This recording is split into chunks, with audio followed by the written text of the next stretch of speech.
मैं समझ रहा हूँ आप जिस डोनाल्ड की तरफ इशारा करना चाह रहे हैं। हुक्मरान का काम ही यही होता है कि अवाम को मारना। मेरी बातों को नेगेटिव क्यों ले रहे हैं आप? नहीं, अभी 2 महीने हैं ना, पाकिस्तानी अदलिया पहली टॉप 10 में से भी ऊपर चली जाएगी। पूछे कैसे? अभी अदलिया बिल पास कर दे, सीटें पूरी हो जाए, आप जो कहेंगे वो बिल पास हो जाएगा, जो कहेंगे। 2 ताकतें इमरान खान और फौज, यही 2 ताकतें सबसे ज्यादा शाइनी नहीं थी ना इस वक्त, दोनों को आमने सामने कर दिया। खान साहब की नीयत बहुत अच्छी है, मुल्क के हक में है, लेकिन जिन हाथों में खेल रहे थे वो मुल्क के गद्दार थे। जो तीसरी जंग अजीम बिल्कुल सर पर है, ये वापसी का नहीं है, अब ये ऊपर से ऊपर जानी है। जिन काबू कैसे किए जा सकते हैं भाई? जिन काबू में भी होते हैं, आप भी जिनके काबू में ही होते हैं शेख साहब। आफ्ताब इकबाल साहब को हाँ मैंने रोल किया, ऑफर किया, उनके लिए बहुत ही स्पेशल रोल, स्पेशल जो है कंसीव किया है। बुशरा अंसारी को तो आप कुछ भी दे देंगे तो बुशरा अंसारी उसको कहीं से कहीं ले जाएंगे। कौन सा रोल आपने? ओ सुंजा का रोल। शेख साहब, हम उस जगह उस दौर में जिंदा हैं कि अदालतों में बैठकर जजों को मार दिया गया, सड़कों पे जर्नैलों को बमों से उड़ा दिया गया, और फौजी तो मरते दम तक फौजी होता है। आप अभी किसी 102 साल के फौजी को बुलाएं कि जी जंग छिड़ गई है, वो आपसे भी आगे भाग रहा होगा। शेख साहब, ये हमारे आखिरी थम्स हैं, ये 2 इदारे अदलिया और आर्मी, ये आखिरी थंब हैं जो अभी तक इस बेस को, पाकिस्तान की बेस को, जो 2 कौमी नजरिया जो इस्लाम से जुड़ा हुआ, पाकिस्तान, पाक लोगों के रहने की जगह, ये 2 इदारे अगर करप्ट हो गए ना, खुल गए, जो चाहे कर लो, तो फिर हम कहीं के भी नहीं रहेंगे। हमको नहीं पता कि जजों के ऊपर किस किस तरह प्रेशर डाला जाता है। शेख साहब, अभी आप यहाँ बैठे हैं और मैं ऐसे बैठा हूँ, और अगर हकीकत ये हो कि उस तरफ कैमरे के उस तरफ कोई गन वाला बैठा हो ऐसे लेके आपके ऊपर, और फिर वो मेरे ऊपर भी ऐसे लेके बैठा हो, तो फिर हम बोल रहे हो ऐसे। अस्सलाम वालेकुम नाज़रीन, मैं हूँ शेख कासिम और आप देखें मेरा यूट्यूब चैनल शेखियाँ। आज मैं दोबारा हाजिर हुआ हूँ अपने फ्रेंड और बहुत प्यारे इंसान नदीम सुबहानी के साथ। सर कैसे हैं? अल्लाह का बहुत शुक्र, आप कैसे हैं? A1 सर, शुरुआत मेरा ख्याल है डोनट से की जाए। मुझे कुछ अर्सा हो गया, ठीक है, डोनट का इतना शौक होगा, कोई मीठा मैं कहता तो मैंने डोनट खाना, तो प्लीज मैं शुरू करें? जी मैं बिल्कुल, मैं समझ रहा हूँ आप जिस डोनट की तरफ इशारा करना चाह रहे हैं। अगर आप पूरा नहीं खा सकते, आप कहते तो मैं काट के आपको। बहुत शुक्रिया, मैं खा लेता हूँ बाद में। क्या आप भी मेरे साथ वही सलूक करेंगे जो आपके पास डोनट खाने आए तो वहां पर इस्लामाबाद में किया गया? नहीं, ये मैं डोनट खाने से पहले आपका नाम नहीं पूछूंगा, और ना ही मैं आपको उसके बाद लानत छानत भी नहीं दूंगा, फिक्र ना करें। आप क्या समझते हैं कि ये जो वाकया हुआ क्या अच्छा सही हुआ? वाकया बेशक अच्छा नहीं हुआ या क्या हुआ, मगर अवाम में ना खुशी की लहर आई है। बहुत अरसे बाद मैंने ना अवाम को एकजहता होकर एक प्लेटफॉर्म पे आकर यानी इतना खुश मैंने बहुत अरसे बाद अवाम को देखा है। अवाम की खुशी ज़्यादा इंपॉर्टेंट है। अगर लोग खुश हो रहे हैं, अवाम खुश हो रही है, तो और क्या चाहिए? अवाम इस बात पे खुश हो रही है कि जो बंदा उनकी इज्जत है, आपकी टोपी पे आपका बच्चा ठोकर मारेगा और आप हंसेंगे खिलखिलाएंगे? नहीं शेख साहब, हो सकता है मेरे साथ आप डिसएग्री कर रहे हो या हमारे देखने सुनने वाले लोग डिसएग्री कर रहे हो, बट मैं आपको एक तस्वीर का रुख दिखाता हूँ। कौन है चीफ जस्टिस? कौन है, कौन बंदा चीफ जस्टिस बनता है? क्या ऐसे ही राह चलते किसी आदमी को बना दिया जाता है, या ऐसे बंदे को बनाया जाता है कि जिसने उस फील्ड में, कानून की फील्ड में अपनी सारी ज़िंदगी जूतियाँ चटखाई होती हैं? आपको पता है कि हमारा अदालती निज़ाम कैसे चल रहा है, कितनी मुश्किल में जज लोग काम कर रहे हैं। अभी क्या कोई भी बंदा, चाय बेचने वाला या रेडी लगाने वाला या कोई ऑफिस सीट पर बैठकर काम करने वाला भी, क्या 100% किसी आदमी को जज कर सकता है? हम इतनी जल्दी क्यों करते हैं शेख साहब लोगों को जज करने में? अगर एक जो अदालती निज़ाम या फिर अदालत का जो चीफ जस्टिस या कोई भी जज कुछ हो, न्यूट्रल होना चाहिए, वो एक फेवर में नहीं होना चाहिए। और जब साफ पता चल रहा है, 100% कन्फर्म हो, यानी पता लग गया कि यार ये एक को फेवर के लिए एक को नहीं, तो फिर नहीं, मैं इस बात पर एग्री नहीं करता। अगर 100% कन्फर्म हो तो अदालतें किसी सूरत भी ये काम नहीं कर सकती, पॉसिबल ही नहीं है ना। अगर एक सबूत सामने रखा है, अदालत कितनी भी करप्ट हो, जब आप 100% सबूत आगे रख देते हैं तो अदालत उसके खिलाफ नहीं जा सकती। अगर ये चीज़ तय हो चुकी होती तो अदालतों तक बात ही ना जाती। कोई चीज़ तय नहीं हुई, सारे मफरूज़े हैं, ये आखिरी स्टेजेस जा रही हैं शेख साहब।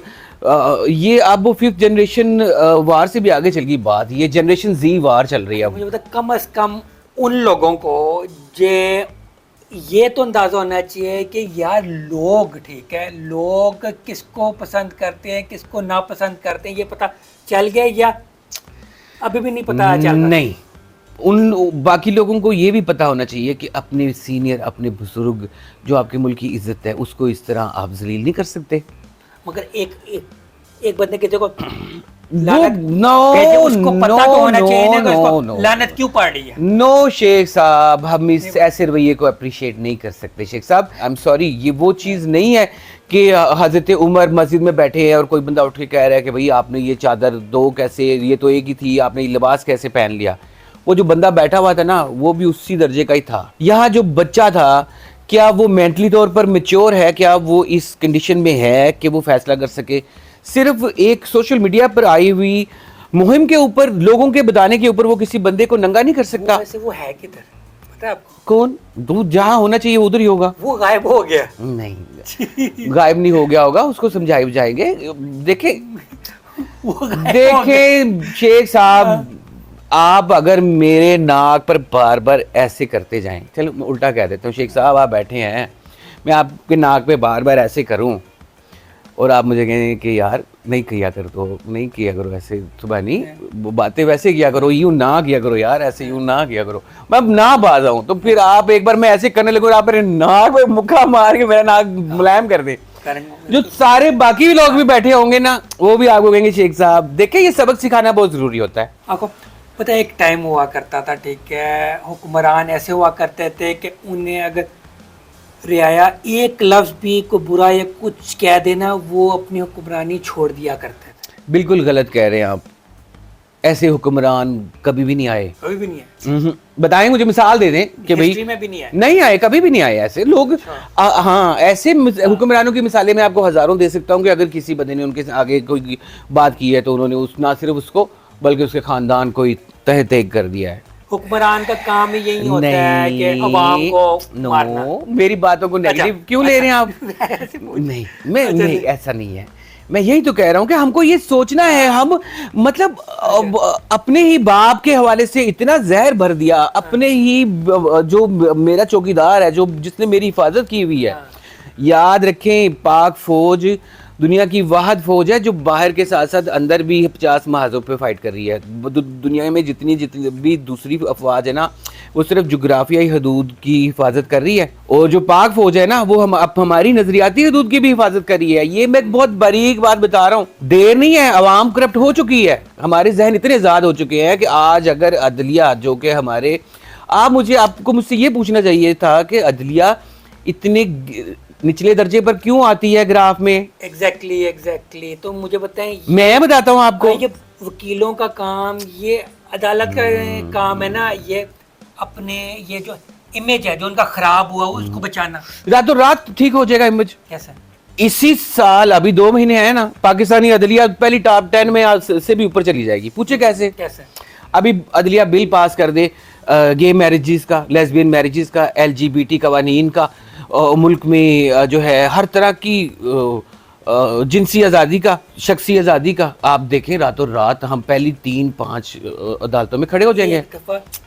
सीटें पूरी हो जाए, आप जो कहेंगे वो बिल पास हो जाएगा, जो कहेंगे। नहीं ऐसे नहीं है, दफा बस सीटें पूरी हो जाए, ऐसा होना होता तो फिर होता रहता, सारे कानून पास हो जाएंगे। फिर मैं वही बोलूंगा, इसीलिए फिर फौज टांग अड़ा देती ना बीच में, क्योंकि फौज को पता है कि फिर अगर ये हवा, ये वो जहरीला कतरा है जो इस पूरे शरबत को प्लीद कर देगा। ये इस्लामी एटम ही नहीं रहेगा।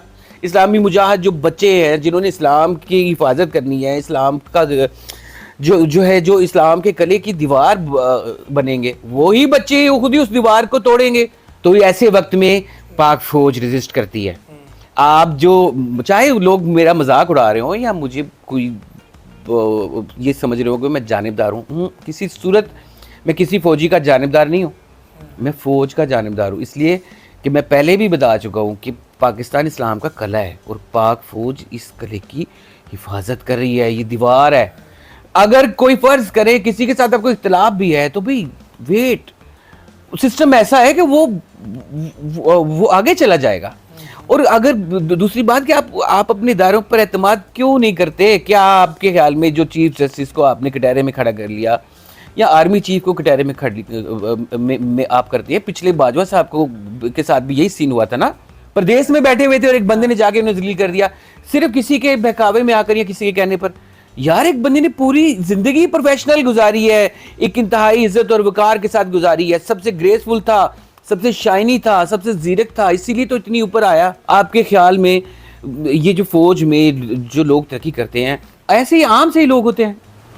नहीं, सिर्फ इसलिए कि चंद मखसूस लोगों के इशारों पर वो नहीं नचाए। आज क्या तारीख ये बता नहीं रही आपको कि ये जो जब फौज के अंदर से चूहा पकड़ा गया है, साथ ये सारे हंगामे शुरू हो गए, बम धमाके भी शुरू हो गए, वहां कोयटा में क्या कुछ हो गया, ये इस्लामाबाद को बंद कर किया जाना शुरू कर दिया, क्योंकि उनको पता लग गया कि भाई जो कोई अब बीच में चूहा इतनी मुश्किलों से डाला गया था वो तो अब निकल गया, अब तो ये सब कुछ सामने आ गया। अब आवाम की भी आंखें खुल जाएंगी कि यार फौज यूज हो रही थी, असल में तो फौज ही तो हमारी सपोर्ट है। उन्होंने ऐसी गेम कर दी कि जो दो ताकतें, इमरान खान और फौज, यही दो ताकतें सबसे ज्यादा शाइनी नहीं थी ना इस वक्त, दोनों को आमने सामने कर दिया। खान साहब की नीयत बहुत अच्छी है, मुल्क के हक में है, लेकिन जिन हाथों में खेल रहे थे वो मुल्क के गद्दार थे, वो फौज के भी खिलाफ थे, मुल्क के भी खिलाफ थे। खान साहब बजाय इसके कि जब उन्हें इतना कुछ उन्होंने वादा किया था, जब हुकूमत मिली तो सबसे पहले तो मुल्क सीधा करते ना वो बाहर की दुनिया में उनका ध्यान उधर लगा दिया, यहाँ किन लोगों के हाथों में चीज़ें चली गई। तो खान साहब से फौज को भी शिकायत नहीं थी। अच्छा मुझे बताएं, ये आप इससे चीज़ से एग्री करते हैं कि नहीं कि यार जो किसी का मुद्दत है, ठीक है, वो 3 या 5 साल तक होनी चाहिए, एक्सटेंड नहीं होनी चाहिए, एक्सटेंशंस नहीं मिलनी चाहिए। मैं ये समझता हूँ कि अगर मैं ये ख्वाहिश का इजहार करता हूँ कि मुझे एक्सटेंशन मिल जाए तो इसका मतलब कि मैं गलती पर हूँ, क्योंकि हमारा सिस्टम ही ऐसा होना चाहिए कि मैं उठता हूँ, मेरे बाद जो आएगा उससे भी अच्छा होगा। एग्जैक्टली। तो वो एक्सटेंशन दी गई थी। अब नेक्स्ट की बात करो, नेक्स्ट अगर किसी को एक्सटेंशन मिली, is it wrong or right? देखें, हम बाहर बैठे हुए कह रहे होते हैं कि जुनैद मियादाद ने छक्का नहीं मारा, ये ऐसी तैसी, ये शाहिद अफरीदी आउट हो गया, जो मतलब पिच पे खेल रहा होता है ना, उसकी जान पे बनी होती है, उसको पता है। अब ये हमारी एंटिटीज जो हायर लोग हैं वो पिच पे खेल रहे हैं, हम कभी भी अंदाजा नहीं लगा सकते कि क्या सिचुएशन है शेख साहब। मगर फायर वाला जब देख रहा, फायर वाले बता रहा ये तो हार गया मैच। नहीं, ऐसा नहीं है, ऐसा नहीं है कवाकब कुछ नज़र आते हैं कुछ। ये अब हमारे एक अजीज़ की शहादत हुई है ना, हमारे अजीज़ मुसलमान सियासी रहनुमा की, हसन नसरुल्लाह साहब की। क्या समझते हैं आप? एक बंदे को ऐसे शहीद किया गया, सेम वैसे जैसे इस्माइल हानिया को किया गया था। इनके हवाले से भी मेरा रवैया वही है, मुझे कोई चिड़िया नहीं आगे बताती किसी की तरह, मेरी इंट्यूशन है। क्यों? ये मैं बताता हूँ भाई, ऐसी ताकतें हैं जो टेबल के दोनों तरफ खेल रही हैं, मेज के दोनों तरफ खेल रही हैं। चूहे अंदर बैठे हुए हैं, जैसे हमारे यहाँ घुसे हुए थे, खान की टीम में भी घुसे हुए थे जो खान को गलत साइड पे ले जा रहे थे, दूसरी साइड से अपनी वो खोद रहे थे कि लोग आर्मी के खिलाफ। इसी तरह पूरी दुनिया में ऐसे ही है भाई। ज्यादातर जो है जो लोग अंदर बैठे हैं वो सारे के सारे फीडेड हैं, प्लांटेड हैं। ये जो हसन नसरुल्लाह साहब थे, ये तो उनके दिल में रहते रहे हैं। इसराइल अमेरिका जब चाहता ऐसे मार सकता था उनको, ऐसे वक्त में क्यों मारा गया? इस्माइल हानिया को जब चाहता ऐसे मार सकता था, कितनी बार उनको गिरफ्तार किया और छोड़ दिया उनको, इसीलिए कि उनका अपना ही बंदा था। ये वहां पर चीज बहुत ज्यादा चलती है।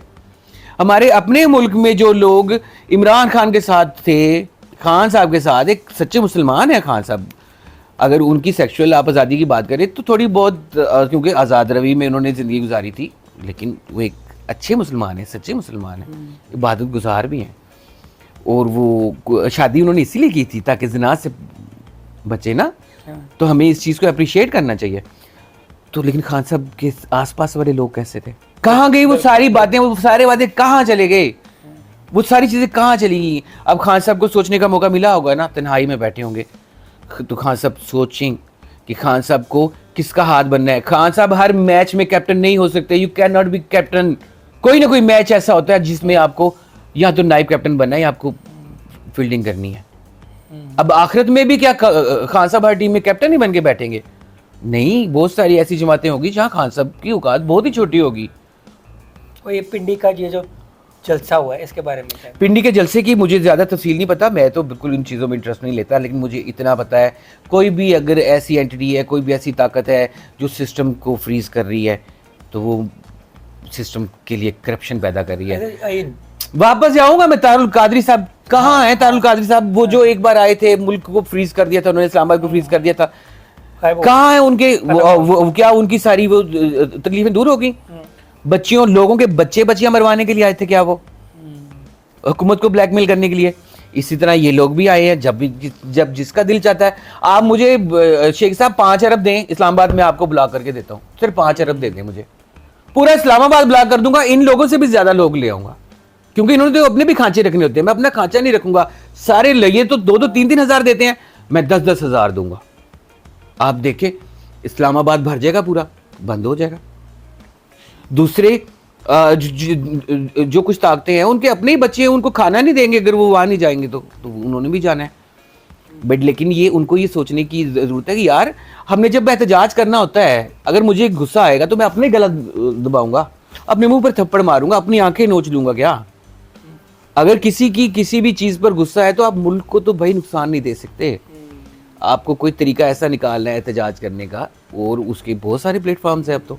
अच्छा, ये इजराइल वाला भी जो चीज़ें और इंक्रीज हो रही हैं, सारे कह रहे हैं यार जंग की तरफ जा रहे हैं। देखिए शेख साहब, ये चीज़ें वापस नहीं हो सकती, बिल्कुल वापस नहीं हो सकती।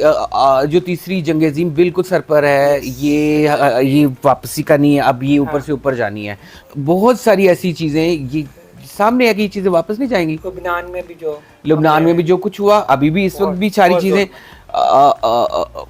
हम लोग हर तरीके से एक ग्रिप में हैं। जब तक हमको असल दुश्मन की समझ नहीं आती, मैं फिर कहा था, असल दुश्मन हम किसको समझते हैं? हमको ये शैतान असल दुश्मन है हमारा। बिल्कुल मुझे आप ये देखें कि अभी टीवी पे इतने प्रोग्राम आ रहे हैं जिन्नों के हवाले से, वो आमिल बैठे हैं, कोई हमारे साथी बैठे हैं, कह रहे हैं मेरे पास 4 जिन्न हैं, कोई ये कह रहे हैं वो कह रहे हैं, तो भाई फिर आप कोई काम करें, कौम की खिदमत करें। तो वो जिन जो कह रहे हैं वो झूठ बता रहे होते हैं, बिल्कुल झूठ बता रहे हैं। उनके पास कोई जिन नहीं। आपके पास है जिन? मैं पागल हूँ? अच्छा, आपके पास नहीं, मुझे लगा शायद आपके पास होगा। जिन काबू कैसे किए जा सकते हैं? भाई जिन काबू में भी होते हैं, आप भी जिन के काबू में ही होते हैं शेख साहब। हमारे अपने ही अंदर अल्लाह ने एक फरिश्ता डाला, एक शैतान डाला है। जो चीज़ मुझे बुराई पर उभारती है, उकसाती है, वही तो शैतान है। जो चीज़ मुझे बुराई से रोकती है वही तो फरिश्ता है, और जिसको मैं फीड करूंगा वो स्ट्रांग होता जाएगा।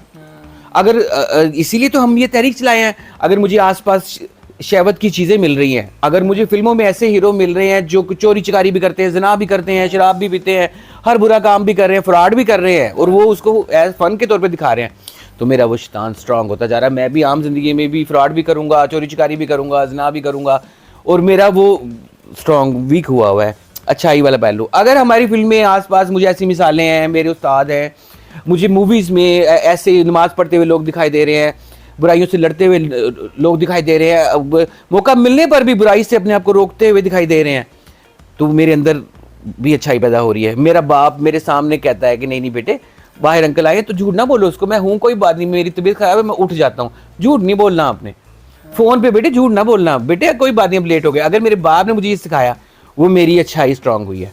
अब मेरी अच्छाई वाली पावर स्ट्रांग है, मुझे गुनाह करने का मौका भी मिल गया, चोरी थी, डकैती थी, ज़िना का मौका भी मिल गया, कोई भी मुझे रोकने वाला नहीं है।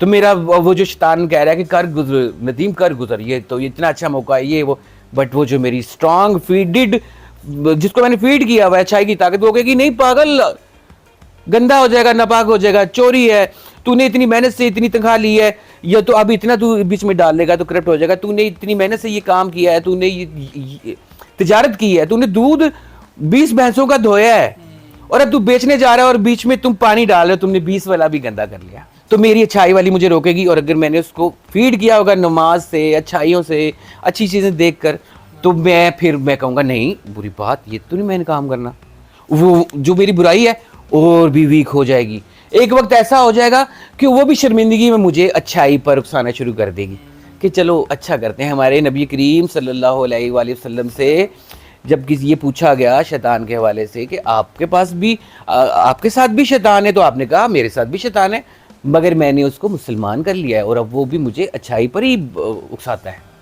फिर मैं अपनी कहानी की तरफ लेकर जाऊंगा आपको। शेख साहब एक शैतान है जो हजारों इंसानों को दोज़ख में ले जा रहा है। एक एक इंसान, लाखों करोड़ों अरबों शैतान है, गिनती नहीं हो सकती। एक एक शैतान हजारों लाखों इंसानों को दोज़ख में लेकर जा रहा है। तो क्या कोई ऐसा शैतान भी है जो बहुत सारे अनगिनत इंसानों को जन्नत का रास्ता दिखाए? क्या कोई ऐसा इंसान भी है जो अनगिनत शैतानों को माफी दिला दे और जन्नत की तरफ ले जाए? अच्छा, ये स्टोरी की बात हो रही है, अकेला जो इनकी फिल्म आई है। हाँ, तो फिल्म जो मतलब बना रहे हैं। लेकिन हकीकत भी तो यही है ना। हाँ, हो सकता है जो मैं नुक्ता समझाने की कोशिश कर रहा हूँ इस वक्त जिन भी सुन रहे हो, हाँ। जो हमारी मूवी असल में तो जिन की कहानी है ना, असल में तो वो शैतान को ये समझाने की कोशिश है कि भाई तुम अच्छा, ये, गलत हो। अकेला फिल्म की बात हो रही है तो इस पे मूव करते हैं। मैंने सुना है आफ्ताब इकबाल साहब को आपने ऑफर की है। आफ्ताब इकबाल साहब रोल को, हाँ, मैंने रोल की ऑफर किया। उनके लिए बहुत ही स्पेशल रोल, स्पेशल जो है कंसीव किया है। आफ्ताब इकबाल हमारा, मैं डायलॉग है स्पेशल उनके लिए तो मैं ज़रूर बोलता हूँ। आफ्ताब इकबाल हमारा मुंह मत्था है हमारे मीडिया का, और हमको उनसे तलकीन सुनने की और लेक्चर सुनने की आदत है। तो जो हमारा रोल है इंतहाई स्ट्रॉन्ग है।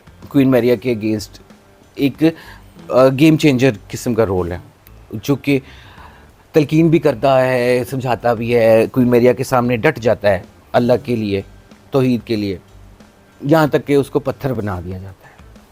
वो पत्थर बन जाता है और उसी की पूजा शुरू करा दी थी क्वीन मैरिया उसको सजा देने के लिए। लोगों को कह देती है कि तुम्हारे गुनाहों की माफ़ी करवाने के लिए इसने खुद को पत्थर बना लिया, अब ये अब तक पत्थर रहेगा और तुम आज़ाद हो क्योंकि इसने तुम्हारे गुनाह बख्शवा लिए हैं, तो इसकी भी पूजा करो और मेरी भी करो। बड़ी खुदा बनी होती है ना। अब वो पत्थर बना हुआ देखता है कि यार जिनको मैं अल्लाह की तौहीद बताता था, एक तौहीद बताता था, वो मेरी ही पूजा करें, मेरे ज़रिए ही मुझे भी नापाक करते हैं और तौहीद को भी नापाक करें। तो फिर ऐसी सूरत में उसका दिल भी रोता है और वो पत्थर भी रोता है और अल्लाह की शान जोश में आती है। और फिर कोई को अल्लाह इस दुनिया में भेजता है, कोई का ध्यान पड़ता है इस दुनिया की तरफ कि भाई यहाँ क्या हो रहा है, और फिर कोई सब सियारे पर सवार ज़मीन के करीब आता है और ज़मीन में मुख्तलिफ हरकत शुरू कर देता है। अच्छा, मैं सुना बुशरा अंसारी को भी आपने ऑफर की है। जी, मेरी ख्वाहिश भी है, बहुत इंटरेस्टिंग, वो भी इंतहाई कैची किरदार है बुशरा अंसारी भी हमारी जान है, हमारी मलका है। बुशरा अंसारी को तो आप कुछ भी दे देंगे तो बुशरा अंसारी उसको कहीं से कहीं ले जाएंगे। कौन सा रोल आपने? वो सुंजा का रोल, एक ऐसी एंटिटी है जो इंतहाई एंशिएंट है, पता नहीं कब से जिंदा है, और उसकी वो जिस चीज़ को भी छूती है वहाँ उससे वो लाइफ और एनर्जी छीन लेती है, इसलिए वो बूढ़ी नहीं होती कभी। और उसके पीछे बहुत सारी दूसरी शैतानी ताकतें पड़ी हुई हैं किसी खास वजह से, वो बड़ा कैच है। वो किसी और शैतानी ताकत के पीछे पड़ी हुई है, थोड़ा कैच, क्योंकि बेसिकली तो ये शैतानों की कहानियाँ है ना। हाँ। तो हर शैतान का एक अलग ही किस्सा है। तो ये सोंजा एक बड़ा ही मुनफरद किरदार होगा कि जो, क्योंकि बुशरा अंसारी हमेशा सबको हंसाती तो रही हैं, हाँ। तो एक बार ऐसा डराएंगी कि लोगों को यकीन नहीं आएगा। She is a great actress. ये शैतानी ताकतों से मुझे याद है, अभी पिछले दिन हमारे वज़ीर आज़म शहबाज शरीफ साहब जब इसराइल का वज़ीर आज़म आया था, ठीक है, तो वो उठ कर चले गए थे। इसके बारे में क्या कहते हैं? उन्होंने अपने मुल्क की तर्जमानी की।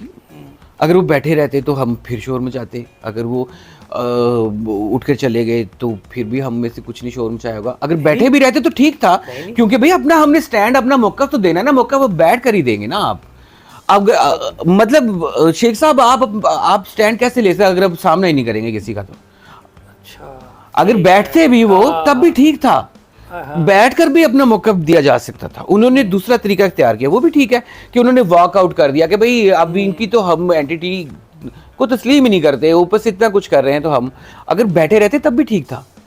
बैठकर वो अपना मौका और भी ज्यादा ठोस में देते कि हम हैं मैदान में, ये नहीं है कि तुम आए हो तो हम चले गए। अगर कोई उस जाविये से सोचे तो गलत था, कि भाई हमने तुम्हारे लिए मैदान छोड़ दिया है, तुम बोलो जो मर्जी करो, हम नहीं तुम्हारे रोक टोक में है। ये तो कि बैठे और आंखों में आंखें डालकर वो कहें, वो बात कर रहा हो नहीं भी समझ आ रही हो, यहूदियत में पता नहीं क्या कह रहा है अपनी जुबान में, आप उसकी आंखों में आंखें डालें कि मैं भी बोलना है, मैं उर्दू च बोलांगा, ठहर जब मैं पंजाबी च बोलांगा। लेकिन अगर उन्होंने कुछ सोचा, उन्होंने अपनी ये ज्यादा बेहतर सोचा कि भाई मैं वॉकआउट करूं ताकि ये चीज रजिस्टर की जाए कि पाकिस्तान इस एंटिटी को तस्लीम ही नहीं करता।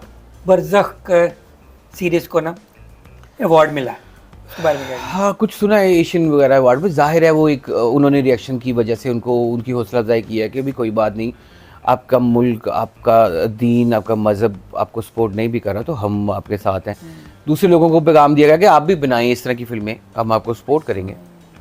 यस यस, इस तरह की ये जो है ना चीज़ें, ये मुल्क के खिलाफ ये यूज़ की जाती है अभी ये भी। दीन के देखे पाकिस्तान उनके लिए कोई खतरा नहीं रह जाएगा अगर पाकिस्तान लादीन हो जाता है तो। अगर अल्लाह से मोहब्बत खत्म हो जाए, अल्लाह की पहचान ही खत्म हो जाए, दीन से कोई मोहब्बत ना रह जाए, नबी करीम सल्लल्लाहु अलैहि वसल्लम से मोहब्बत ना रह जाए, अपनी इखलाकियात, बुनियादी इखलाकियात बाउंड्रीज ही की मोहब्बत ना रह जाए, माँ बाप की तमीज़ नहीं रहेगी, बहन भाई की तमीज़ नहीं रहेगी, हमसाये के हकूक़ की तमीज़ नहीं रहेगी, छोटे बड़े की तमीज़ नहीं रहेगी। मैं खुद ही एक बच्चा फैसला कर लेगा कि एक 60 साल बंदे को वो गिरबान से पकड़ लेगा लोगों से सुन करके भाई तुमने करप्शन की है, बजाय इसके कि वो उस सिस्टम का हिस्सा बने कि ये जो भी करप्शन करता है वो खुद ऑटोमेटिकली कटहरे में आ जाए। शेख साहब, हम उस जगह उस दौर में जिंदा हैं कि अदालतों में बैठकर जजों को मार दिया गया, सड़कों पे जर्नैलों को बमों से उड़ा दिया गया। आप उन लोगों को कटहरे में खड़े कर रहे हैं कि जो इतनी थ्रेट्स में, इतनी ज्यादा खतरनाक सूरत हाल में किसी ना किसी तरह अपनी बुनियाद को नहीं छोड़ रहे, किसी ना किसी तरह मुल्क की बाउंड्री को संभाल के बैठे हैं। पूरी दुनिया प्रोपेगेंडा कर रही है, मैं यहाँ बैठे हुए बातें कर रहा हूँ, फलाने ने ये कर लिया, फलाने ये कर लिया, वो कर लिया, जो अंदर बैठा है आपको पता ही नहीं है कि वो तो बंद बैठा हुआ है। आपने एनिमेशन देखी है कभी? मैंने एक एनिमेशन देखी छोटी सी कि एक शहर है और उसके साथ ऐसे पहाड़ी, और पहाड़ी से बहुत बड़ा पत्थर आ रहा है और एक देव आता है और उस पत्थर को रोक देता है। तो उसके रोकने की वजह से एक छोटा पत्थर उड़ता है और एक उस शहर की एक छोटी सी इमारत जरा गिर जाती है। अब जो पूरा शहर है उसी देव को ही मार रहा है, उसी देव को ही मार रहा है कि तूने तो हमारा ये कर दिया। वो देव देखता है ये, तो वो पीछे हो जाता है और वो पत्थर उस पूरे के पूरे शहर को ही बर्बाद कर देता है। अब मुसीबत ये कि यहाँ तो ये देव पीछे भी नहीं हो सकता।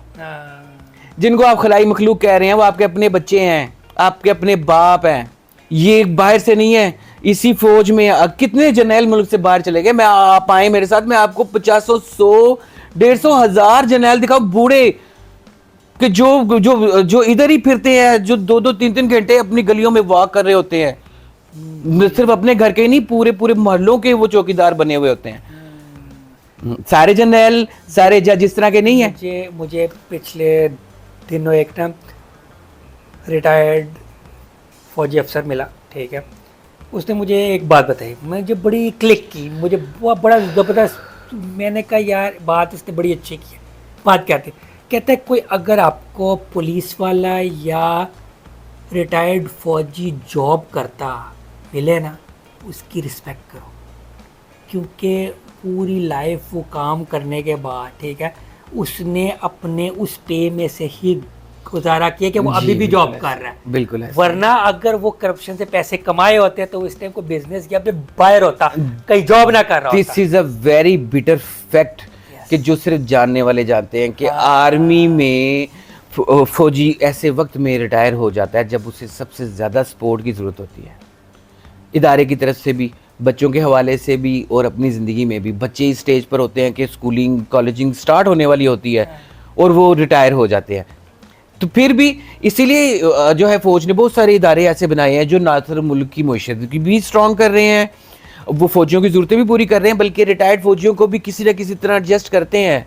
और फौजी तो मरते दम तक फौजी होता है। आप अभी किसी 102 साल के फौजी को बुलाएं कि जी जंग छिड़ गई है, वो आपसे भी आगे भाग रहा होगा। शेख साहब, ये हमारे आखिरी थम्स हैं। ये दो इदारे, अदलिया और आर्मी, ये आखिरी थंब हैं जो अभी तक इस बेस को, पाकिस्तान की बेस को, जो दो कौमी नजरिया जो इस्लाम से जुड़ा हुआ, पाकिस्तान, पाक लोगों के रहने की जगह, ये दो इदारे अगर करप्ट हो गए ना, खुल गए, जो चाहे कर लो, तो फिर हम कहीं के भी नहीं रहेंगे। ये सबसे पहले तो आइन में वो चीज खत्म होगी कि मुल्क में इस्लाम और कुरान के खिलाफ कोई कानून पास नहीं होगा, वो चीज खत्म हो जाएगी, सारी चीजें सब आगे चीजें चलती रहें। ये हमारी आखिरी दीवारें हैं, उन्हीं को ही हम टुड्डे मार रहे हैं, खुद ही से मार रहे हैं। अच्छा, उस बंदे से फिर मैंने एक और बड़ी अच्छी बात की उसने, ठीक है, मैंने उसे कहा कि यार एक सर्वे के मुताबिक, ठीक है, इस दफ़ा सबसे कम लोगों ने आर्मी के लिए अप्लाई किया, तो लोग अब आर्मी में जाना नहीं चाह रहे, अपने बच्चों को आर्मी में नहीं भेजना चाह रहे। क्या कहता है, एक बात बताओ, कहते हैं आजकल आर्मी की रिस्पेक्ट, कहते हैं ये गलत है। अभी भी आपकी अगर बेटी है, उसके घर रिश्ता है, ठीक है, एक हो के कहीं जॉब कर रहा हो और एक हो आर्मी का कैप्टन, आप किसको रिश्ता दोगे? कैप्टन को दें, कैप्टन। तब देख लो, अभी भी है रिस्पेक्ट, अभी भी लोग चाहते हैं कि भी उनकी है शादी और वो आर्मी के घर में हो। बिल्कुल भी। और वो ये कि फौजियों की कमी कभी भी नहीं है, फौजी तो अपने बच्चों को ही फौज में ले आते हैं। और वो ये नहीं होता कि वो उन्होंने कहीं जाकर तो जनरल बन जाना होता है सबने, या जी चीफ बन जाना है, या मुल्क की हुकूमत पे कब्जा कर लेना है और अगले 11 साल हुकूमत करनी। नहीं, उनको ये पता होता है कि जैसे मेरा भाई शहीद हुआ है, मेरा बेटा भी शहीद हो सकता है, बट वो फिर भी भेजते हैं।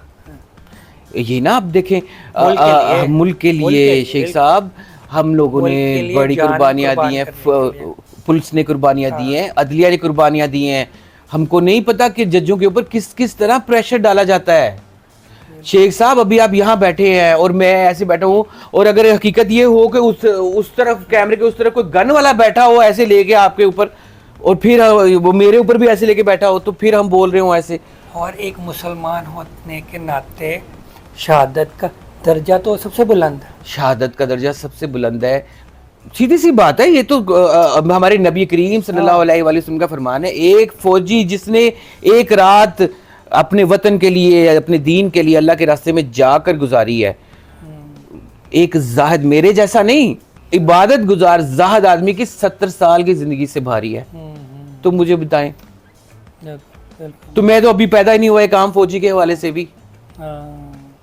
चलें शो को करते हैं ख़त्म, शो को ख़त्म करते हैं। बहुत शुक्रिया। बस यही है मेरी अपने प्यारे पाकिस्तानियों से, अपने साथियों से गुजारिश है कि पॉजिटिव सोचें, अपने इदारों को पॉजिटिव ले, किसी सूरत अदलिया को, फ़ौज को हमें गरीबान से नहीं पकड़ना, हमें उनको सपोर्ट करना है। एक बार ट्रस्ट तो करके देखें, एक बार ट्रस्ट तो करके देखें। खान साहब के लिए भी यही है कि खान साहब हर मैच कैप्टन बनकर नहीं खेला जा सकता, नाइब कैप्टन बन जाए या फास्ट बॉलर की हैसियत से आप खेलें।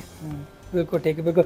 चले डोनट हम खिलाए बगैर मैं आपको नहीं। जी जरूर, बहुत शुक्रिया, थैंक यू। इसी के साथ मुझे शेख कासिम को और नदीम सुबहानी साहब को इजाज़त दीजिए।